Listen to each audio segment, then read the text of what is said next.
Question is, a sinusoidal voltage of peak value 283 volt and frequency of 50 Hz is applied to a series LCR circuit. तो हमें क्या given है, series LCR circuit है.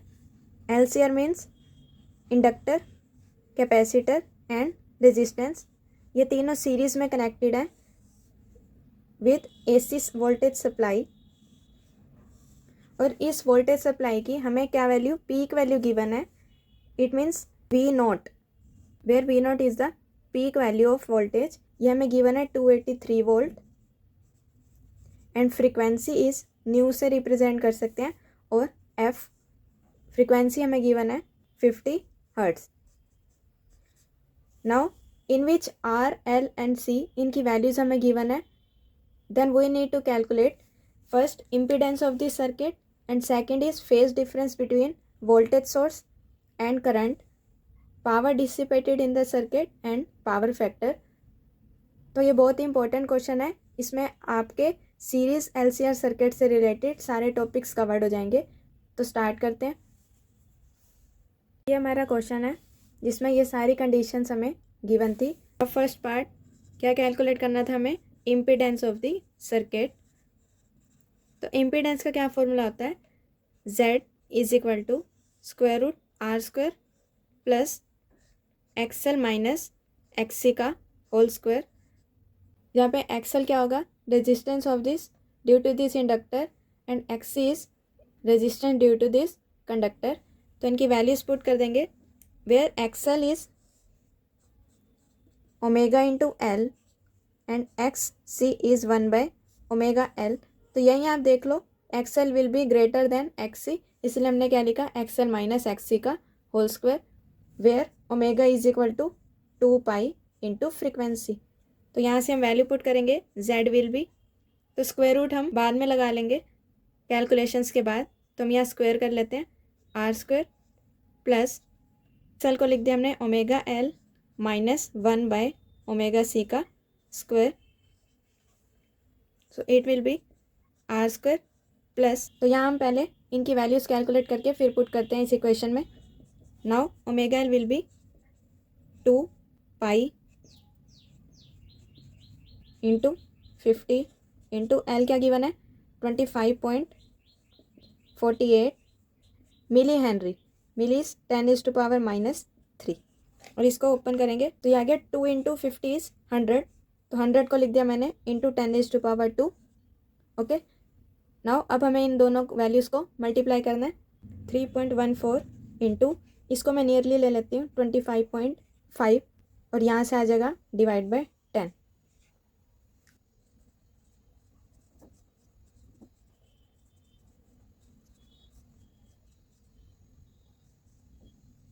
तो ये आ गया हमारा 80.070 एंड डिवाइड बाय 10. तो ये हमारा आ गया 8. तो यूनिट क्या आ जाएगी, ohm. 8 minus, now we need to calculate 1/ओमेगा C. सो 1/ओमेगा C कैलकुलेट कर लेते हैं. 2 pi into frequency into C is 796 microfarad. ये same 100. Now we need to calculate 796 into 3.14 into 10⁻⁻4.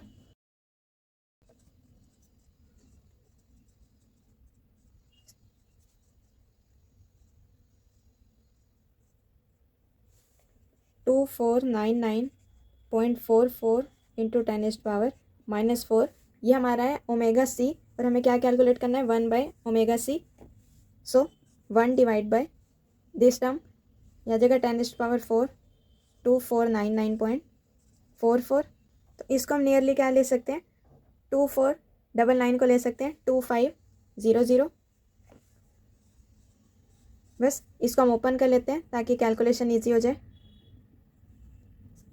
Direct आ गया 4. क्या था 1/ओमेगा C. तो यहाँ वैल्यू पुट कर देंगे 4 का square and R is 3 ohm. तो यहाँ आ गया 3 का square. Now Z² is equal to 3 का स्क्वायर प्लस 4 स्क्वायर. तो यहाँ से हमारी Z की वैल्यू आ गई 5 and unit will be ohm.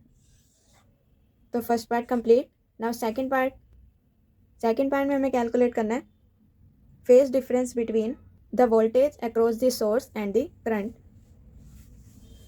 Now second part, phase difference between voltage source and current.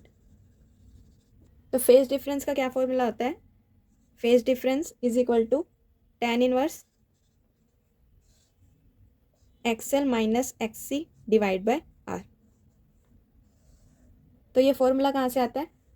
Phase diagram में यह हमारा होता है voltage across R and in case of inductor voltage leads the current and here is voltage across conductor.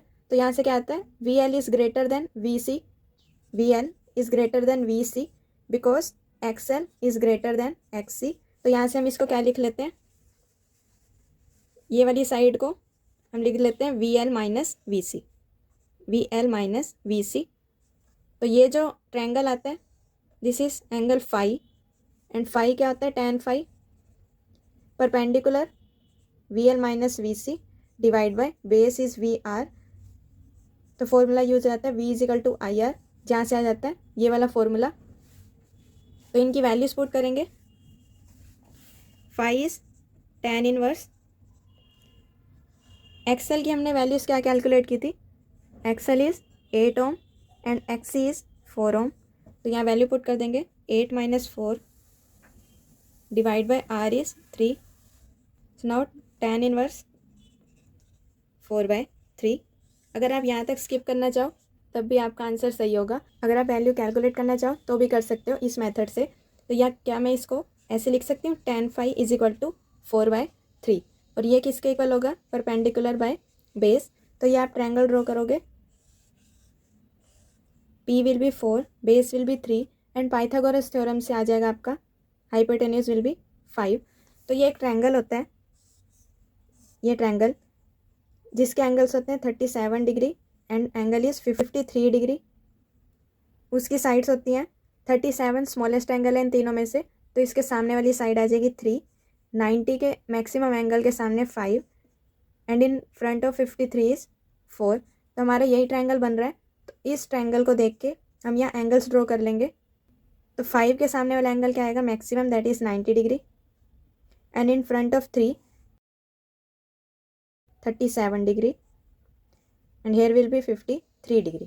तो इस triangle का use करके हमारी फाई की वैल्यू आ जाएगी 4/3 विल बी 53 डिग्री. तो फेज डिफरेंस आ गया 53 degree.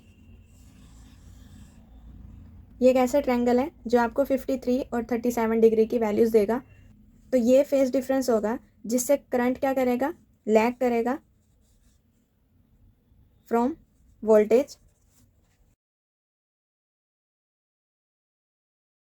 You can say voltage which leads the current with a phase difference of 53 degree. Now third part में हमें कैलकुलेट करना है power dissipated in the circuit. Now third part is power dissipated through the circuit. तो इसका formula क्या होता है? power dissipated P is equal to I square into R, where I will be RMS value of the current. I क्या आएगा? I not divide by √2 का whole square into R. और I not किसके इक्वल है? V not divide by Z, impedance of the circuit. तो यहाँ से पावर आ जाएगी V not divide by √2 into Z का whole square into R, where Z की वैल्यू हमने क्या कैलकुलेट की थी? 5 ohm. 283 divide by √2 is 1.414 into Z whole square into R is 3 ohm. 283 का स्क्वायर डिवाइड बाय ये हमारा क्या था? √2. इसको √2 ही रहने देते हैं.